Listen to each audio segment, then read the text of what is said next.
Kung sino yung puking inang bobong direkta ng CIDG. Bakit ikaw ba yung direkta ng CIDG? Kaya mag-react? Ako sir, ako sir. Sir, paano ba kayong bobo ako sir? Mas bobo ka. Diba? Ilang beses na ba tayong ginagago? Pag bumabaha nililiko yung mga tao. Pinapasakan tayo ng kung ano-anong kwento para di na pag-usapan mga pondo sa gobyerno. At palagi ng baha, sawa na ang madla. Tapos gusto pa nilang dumami. Inis ako ngunit ako'y natutuwa kasi nakaupo ay sobrang bisa niya magpatawa.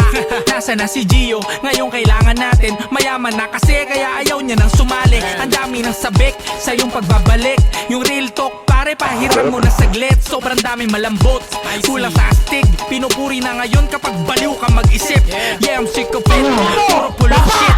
Sexy daw yung chubby, yun na daw ang fit. Patanga ng patanga ang mga tao sa Pinas.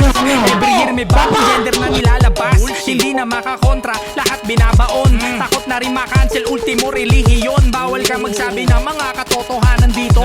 Pero pag sila kahit sa TV pwede. Lalaitin ka, tatawagin kang maligno para di ka ma-offend. Laging may charot sa dulo, nilalaso lang nila yung mga utak natin dito. Para pag sinakop madali at pwede binarami ang bading para konti ang sundalo. At yung populasyon ay hindi na rin dumami. Kailangan sakyan mo ang mga delusyon nila. Dahil kung hindi ma-offend agad sila, tatawagin mo kung ano-ano pa mga taktika nila kapag merong namumuna.